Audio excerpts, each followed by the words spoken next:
Alright, what's going on, guys, and welcome back to a brand new video on the channel. Now, today we're going to be taking a look at 20 things smart players do in Warzone. Now, these are either going to be specific techniques or mannerisms or just very, obscure pieces of knowledge that only a certain percentage of players know about Warzone that are really going to help out your experience and help you win more and get more kills and everything like that. A lot of these techniques, when implemented into your playstyle, are going to grant you much better results and will also help you communicate better with your teammates and just giving you way more success in Warzone as a whole. That being said, if you guys do enjoy the video today, all I ask in return is a like rating and subscribe to the channel if you are brand new and want to see more content like this. I'd appreciate it a lot. Also, for those of you who don't know, I'm streaming almost every single day over on Twitch, which is linked down below. If you guys want to come hang out with me and chat over there, it's a great place to come chill, so I'd love to see you over there. But without further ado, ladies and gentlemen, let's get into the top 20 things that smart players do in Call of Duty Warzone. Coming in at number 20 is going to be quick peeking your heartbeat sensor, because you don't have all the capabilities in terms of gunfighting that you would while this heartbeat sensor is out. And the great thing about it is you really only need to worry about what's in your immediate vicinity for the most part,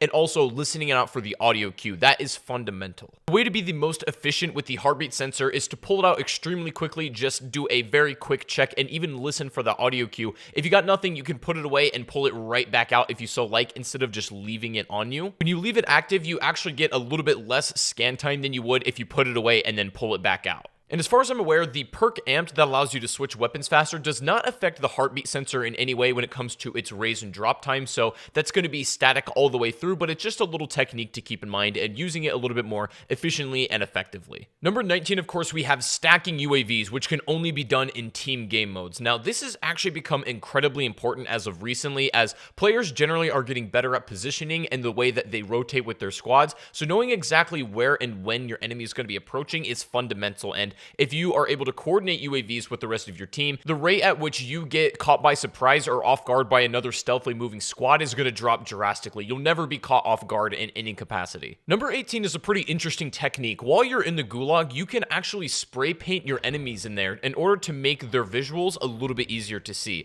Now, the tricky part here is that you never know exactly which character you're going to be fighting in the gulag, so you can just spray paint everybody and hope that you get lucky. But what this does is give you a better visual indicator on where your enemy might be, as the colors in the gulag can be pretty bland and some characters can blend in quite well. If you're struggling in the gulag and you feel like you can't see your enemy until you're dead, then this technique might help you out a little bit and give you that extra second. Tip number 17, if applicable, please turn up your FOV, as it will help you a lot. Now, I don't generally recommend max FOV. Somewhere in the middle is going to be good, but right now consoles FOV is capped, and actually, besides the mouse and keyboard, this is the biggest advantage PC players have over console, is just this wider field of view. And you might ask why. Well, this essentially gives them a lot more information at once than what you would have on a general screen. If you look at the comparison, you can see there's a clear difference. Now, I'm hoping at some point that console can get an FOV slider, although I did go to Treyarch last year, and of course it's a different studio, but still Call of Duty, and I asked them why there is no FOV slider on console, and they gave me a pretty in-depth explanation, but it was very technical and game devy, so I'm not exactly sure why they can't do it in here yet. I'm hoping this changes soon, as they should technically have the resources available to make that. But if you're a console player and you're struggling finding people in your peripherals, sit back a little bit from your screen, and that's probably the most you can do in order to aid this effort. But still, needless to say, having a high FOV is definitely an advantage right now. Number 16 can be a lifesaver, figuratively and literally, even a potential game saver. Now, when using a self-revive in Warzone, you basically have to go through the entire loading bar animation to pick yourself up. But the cool thing is here, if you're using a self-revive and you get your animation bar about halfway through, your teammate can actually pick up the rest of the progress and res you, and letting you keep that self-revive as well in case you go down again. That being said, it does require precise timing with you and your teammates being communicative about how far you in your res and then when they're going to pick it up. So use this with caution, because if done incorrectly, it can actually end up getting you both killed, but when done right, this can actually grant you more lives essentially. Number 15, as the meta of Warzone has progressed, it's become increasingly obvious how important vehicles are to your general gameplay,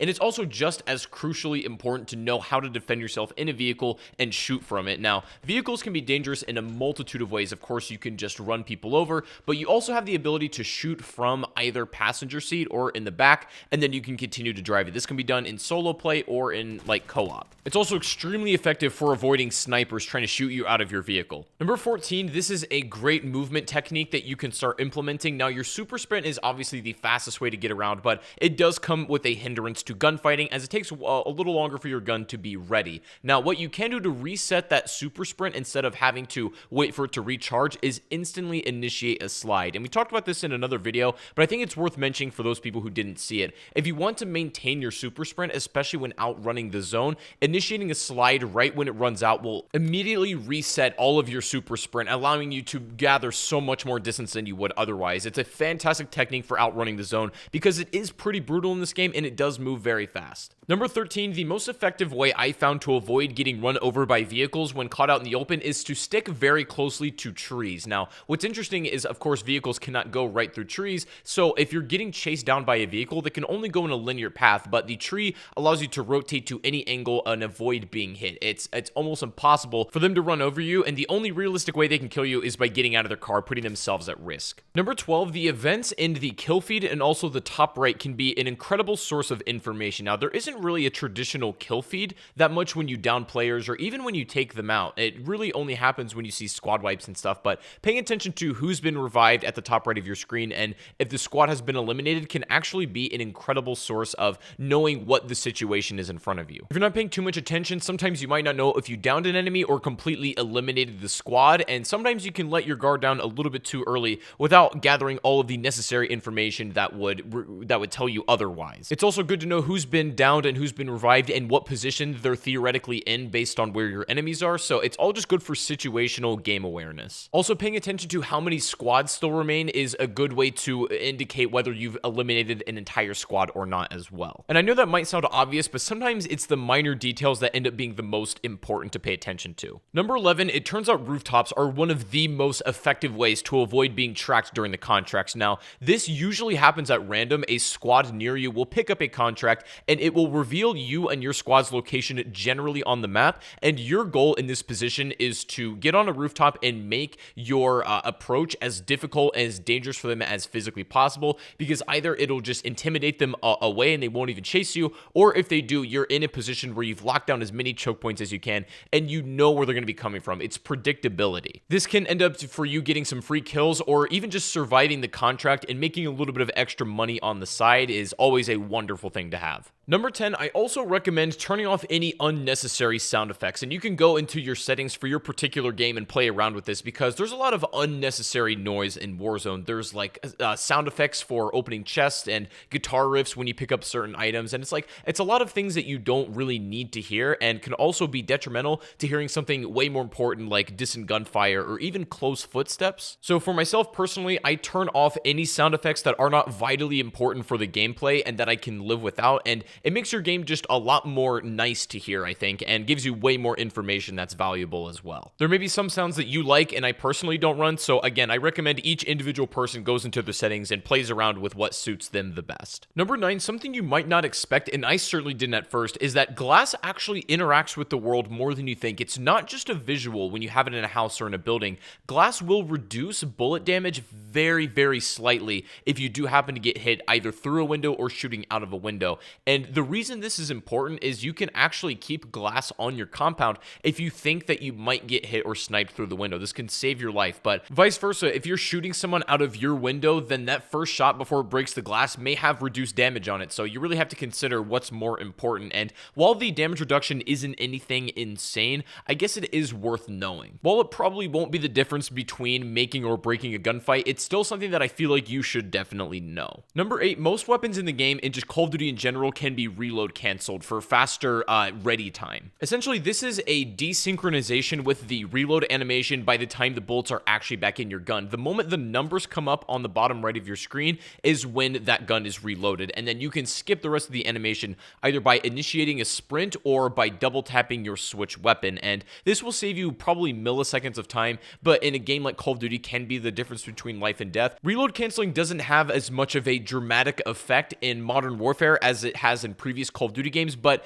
on some guns it certainly does still exist, and maybe your particular favorite weapons, if the animation isn't quite lined up with the real reload speed, then this is certainly a mechanic that I would take advantage of to the fullest extent. Number 7 is listening to the audio cue of a revive when your enemy pulls one off. Now, it's kind of hard to describe, but it sounds like a wave, and when you are fighting in a squad and you end up picking up on the cue, just remember that's exactly what to listen for, because it doesn't say in the kill feed or any indicator when an enemy gets revived in any capacity. capacity, so you'll want to be careful and stay vigilant, because if you're not listening for that audio cue, you may get taken by surprise. Again, it's very subtle, and that's why I recommend turning off all other unnecessary sound effects in Warzone, because it can make this a little bit harder to detect. Number 6 is a pretty easy one. You can actually restore HP in the Gulag by being in the vicinity of the middle flag. Now, if you lose a chunk of health in here, if you wait around the flag to capture it, this will actually restore your HP, giving you a way better chance of surviving that gunfight and escaping. Pretty simple to know. Number 5 is to use quick peeks when using a sniper rifle, because from the other side of that coin,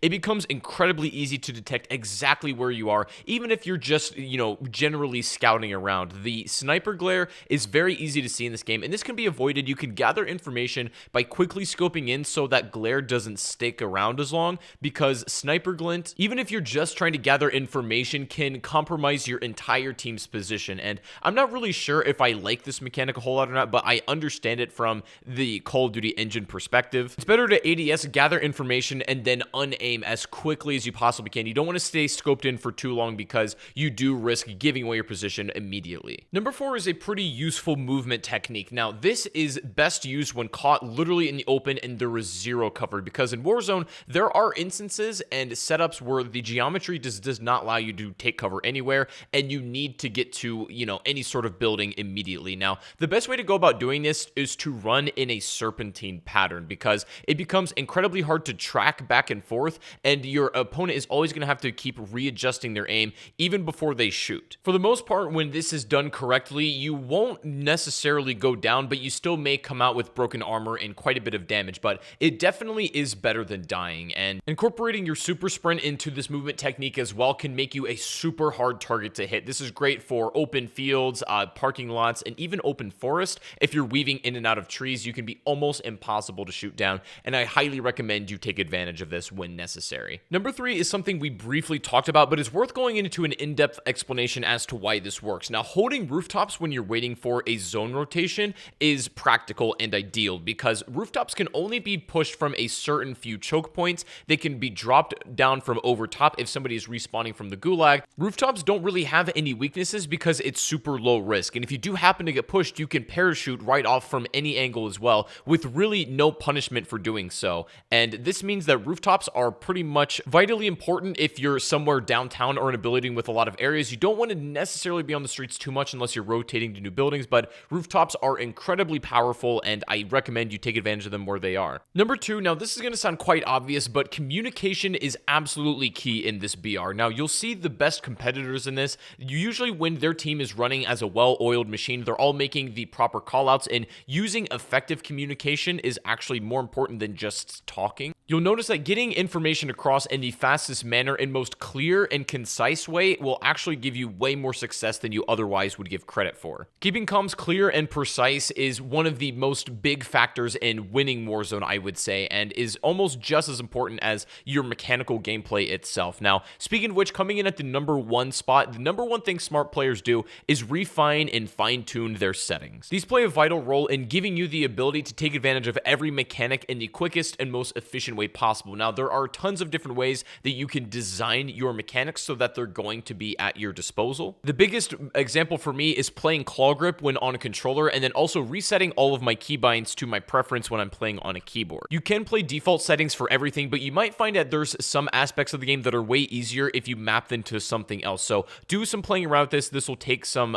self-discovery about what works best for you, but definitely get experimental. Anyways, guys, that is the top 20 things smart players do in Warzone. I hope this video did help, and I hope you learned something from this. If you did, please make sure to give the video a like rating, subscribe if you're new to the channel, and also if you want to go check out my Twitch, it's going to be linked down below in the description. Thank you so much for watching once again. Stay safe, stay inside, have a great rest of your day, and I'll see you in the next stream or the next video. Have a good one, and peace out.